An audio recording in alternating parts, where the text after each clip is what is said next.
4 जनवरी साल 2024 भारत के प्रधानमंत्री नरेंद्र मोदी ने सोशल मीडिया पर अपनी लक्षद्वीप की यात्रा की कुछ खूबसूरत तस्वीरें शेयर करते हुए अपने देश के लोगों को लक्षद्वीप यात्रा करने के लिए कहा। इन सोशल मीडिया पोस्ट पर कहीं भी मालदीव का जिक्र नहीं था और न ही ऐसा कुछ कहा गया जिससे किसी को इनसिक्योरिटी महसूस होने लग जाए। मगर हमारे पड़ोसी देश में बैठे मालदीव के कुछ राजनेताओं ने प्रधानमंत्री मोदी की उन तस्वीरों को लेकर उल जुलूल लिखना शुरू कर दिया। किसी ने भारत को इजराइल का पैपेट बता दिया तो कोई भारतीय कल्चर को बुरा बताने लगा। किसी ने भारत के आतिथ्य को घटिया बता दिया तो किसी को लगा कि मोदी जी मालदीव से कंपटीशन करना चाहते हैं। मालदीव से प्रतिक्रियाओं का बाजार गर्म हुआ तो भारत में भी बाइकआउट मालदीव चर्चा में आ गया। स्टार से लेकर सुपरस्टार और आम लोगों ने अपनी टिकट बुकिंग का ब्यौरा जारी करना शुरू कर दिया और नए साल में नई जगहों पर छुट्टी मनाने के लिए होड़ शुरू हो गई। मगर इन सब के बीच कुछ लोग ऐसे भी थे जिन्होंने लक्षद्वीप को प्रमोट करने के लिए पोस्ट किया और वहाँ फोटोज मालदीव के चिपका दिए। गूगल पर लक्षद्वीप का विकिपीडिया पेज पढ़ने वाले लोगों की भीड़ लग गई क्योंकि इन लोगों को पता ही नहीं था कि लक्षद्वीप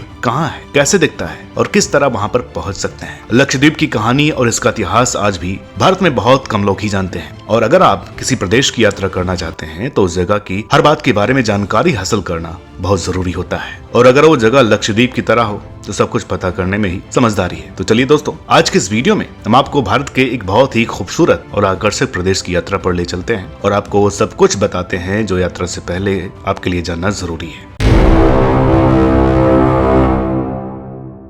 मुख्य भारतीय भूमि पर बसे राज्यों से अलग भारत के दक्षिण पश्चिम में स्थित लक्षद्वीप के इतिहास को समझने, संभाल कर रखने और इस प्रदेश के इतिहास पर ज्यादा कुछ लिखने का प्रयास ज्यादा सामने नहीं आता है। ऐसे बहुत कम इतिहासकार हुए हैं जिन्होंने लक्षद्वीप को जानने, समझने और इस पर लिखने का काम किया है। लक्षद्वीप के इतिहास को लेकर आज जितने भी दस्तावेज और तथ्य मौजूद हैं, उनमें लिखी अधिकतर कहानियां आम लोगों के हवाले से और वहाँ की सांस्कृतिक पृष्ठभूमि से संबंध रखने वाले लोगों के जरिए हम तक पहुंची हैं। कहा जाता है कि पहली शताब्दी में एक ग्रीक नाविक ने इस द्वीप समूह का वर्णन एक ऐसी जगह के रूप में किया था जहां कछुओं की शल मिलती थी। लक्षद्वीप में यहां से ह्यूमन हिस्ट्री का समय शुरू हुआ। मगर इस द्वीप समूह का निर्माण कैसे हुआ था, इस सवाल का जवाब ढूंढने जाएं तो पता चलता है कि अलग अलग 36 टुकड़ों में बटा हुआ प्रदेश असल में मूंगा नाम के जलीय जीवों पर खड़ा हुआ है जो लाखों की संख्या में एक साथ रहते हैं और मरने के बाद इन जीवों की खाल पर एक समय में रेत की परत जम गई थी जिससे इस द्वीप समूह की जमीन का निर्माण हुआ था। अरब नाविकों और व्यापारियों के संपर्क में आने के बाद 7वीं शताब्दी से इस आइलैंड का धार्मिक लैंडस्केप मुस्लिम धर्म की तरफ झुकना शुरू हो गया था और धीरे धीरे बदलते समय के साथ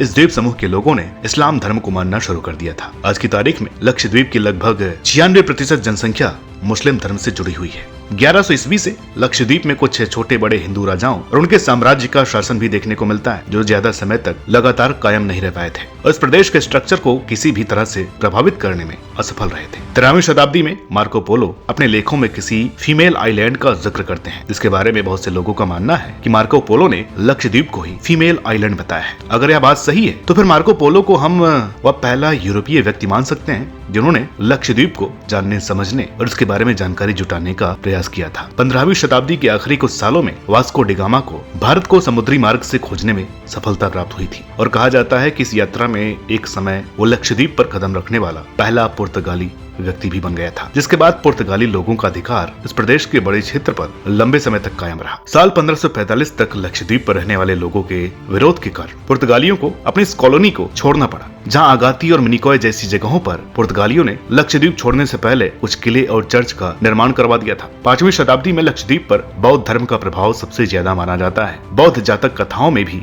इस प्रदेश के बारे में जानकारी मिलती है। इसके बाद चेरा साम्राज्य का शासन भी इस क्षेत्र में रहा जिसके आखिरी राजा पेरुमल के समय लक्षद्वीप पर कुछ बसाहट शुरू हो गई थी जिसके बाद धीरे धीरे इस प्रदेश में इस्लाम धर्म ने अपनी जड़ें मजबूत करना शुरू कर दिया था। एक कहानी अभी सुनने को मिलती है कि ओबेदुल्ला इस्लाम धर्म को लक्षद्वीप लेकर के आए थे जो इस्लाम के पहले खलीफा के रिश्तेदार थे। इनके बेटे की लिखी एक किताब में लक्षद्वीप में इस्लाम के आगमन की बात को अच्छे से बताया गया है। आगे चलकर चेरा, चोल और पुर्तगाली साम्राज्य का हिस्सा रहा प्रदेश के उत्तरी क्षेत्र पर 1780 के आसपास टीपू सुल्तान का शासन स्थापित हो गया था और फिर जब टीपू सुल्तान का निधन हो गया तो उसके बाद अंग्रेजी हुकूमत ने टापुओं को लीज पर देकर पैसा कमाया और फिर इस देश प्रदेश को मद्रास प्रेसिडेंसी में लाकर वहां से इस प्रदेश को चलाना शुरू कर दिया था। ये किस्से कहानियां हर कोई अपने अपने तरीके से आज सामने रखता है मगर इनके अलावा लक्षद्वीप के इतिहास को लेकर पुख्ता तौर पर कुछ भी पता नहीं चल पाया है। अब हम चलते हैं साल 1947 की तरफ जब भारत एक आजाद मुल्क बनने जा रहा था और पाकिस्तान रेड क्लिफ रेखा के उस तरफ एक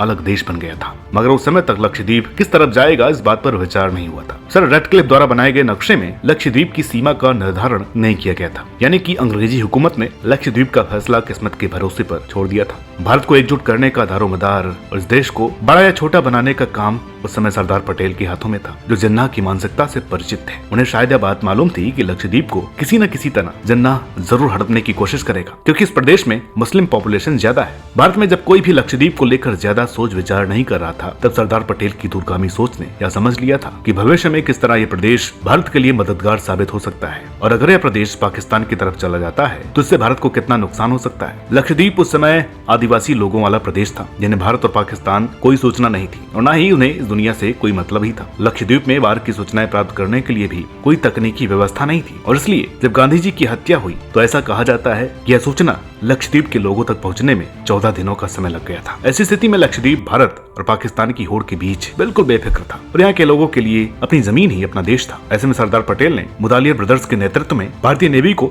लक्षद्वीप की तरफ कूच करने के लिए कहा और उन्हें आदेश मिला हुआ था कि उन्हें लक्षद्वीप पहुंचकर तिरंगे को फहराना है। मुदालियर ब्रदर्स ने बहुत ही कम समय में इस काम को पूरा किया और ऐसा कहा जाता है कि जब मुदालियर ब्रदर्स ने लक्षद्वीप पर तिरंगा फहराया, इसके 30 मिनट बाद ही वहाँ पाकिस्तानी नेवी के लोग पहुंच गए थे, मगर भारतीय झंडे को देखकर वो वापस लौट गए। साल 1956 में लक्षद्वीप को यूनियन टेरिटरी के रूप में पहचान मिल जाती है और उसके बाद साल 1973 में जाकर मिनिकॉय और अमन दीवी जैसे अलग अलग नामों से पहचाने जाने वाले इस प्रदेश को अपना एक नाम लक्षद्वीप मिल जाता है। आजादी के बाद मालाबार कोस्ट से 440 किलोमीटर दूर स्थित यह प्रदेश धीरे धीरे भारत के लोगों की याददाश्त में और फिर राजनीति से लेकर मीडिया में और बाकी जगह हर जगह हाशिए पर धकेल दिया गया। 80 के दशक में जब प्रधानमंत्री राजीव गांधी ने अपनी पत्नी और पूरे परिवार को लेकर इस प्रदेश पर अपनी छुट्टियां बिताई, तो कुछ समय के लिए ही सही यह जगह लोगों के ध्यान में आई और लोगों को यह पता चला कि ऐसा कोई प्रदेश भी भारत का हिस्सा है। राजीव गांधी के साथ इस ट्रिप पर साल 1987 में अमिताभ बच्चन भी गए थे। यह ट्रिप बाद में अलग अलग समय पर विवादों का हिस्सा भी बनी रही, मगर इसके अलावा कुछ छोटी बड़ी चुनिंदा घटनाओं को छोड़ दें तो भारत के लिए लक्षद्वीप और शायद लक्षद्वीप के लिए भारत हमेशा के लिए हाशिए पर ही बना रहा। मगर जब एक बार फिर किसी प्रधानमंत्री की यात्रा के जरिए यह प्रदेश मुख्य पृष्ठ आकर्षण का केंद्र बना हुआ है और लोग इस जगह को टटोलने में लगे हुए,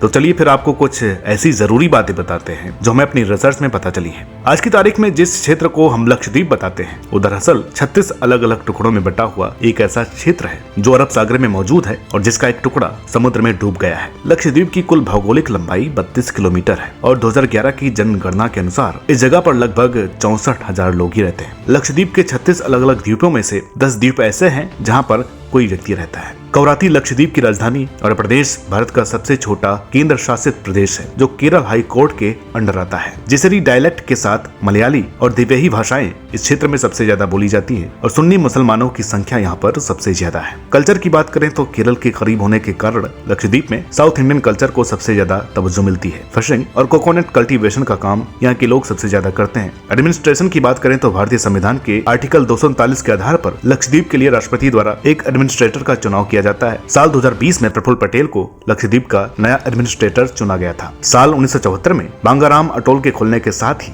लक्षद्वीप में टूरिज्म इंडस्ट्री का भी विस्तार शुरू हो गया था और आज यह सेक्टर लक्षद्वीप की इकोनॉमी और यहाँ के विकास में बहुत बड़ा योगदान दे रहा है। लक्षद्वीप में टूरिज्म इंडस्ट्री का विस्तार करने के लिए और यहाँ लोगों की सुविधाएं उपलब्ध कराने के लिए हाल ही में केंद्र सरकार द्वारा under sea fibre optical cable का जाल भी फैलाया गया है, जो कोच्चि से लेकर लक्षद्वीप के मुख्य 11 द्वीपों में तेज इंटरनेट सेवाएं। कुछ रिपोर्ट्स और आंकड़ों के मुताबिक पिछले साल लक्षद्वीप पहुंचने वाले टूरिस्टों की संख्या लगभग 25,000 थी। अब केंद्र सरकार द्वारा भारत में टूरिज्म बढ़ाने के लिए और यहाँ के अलग अलग हिस्से को विकसित करने के लिए लगातार प्रयास किया जा रहा है, जिसके केंद्र में फिलहाल लक्षद्वीप है, जिसकी प्राकृतिक खूबसूरती को बरकरार रखते हुए इस प्रदेश में हर तरह की तकनीकी व्यवस्था को मजबूत करने पर काम हो रहा है।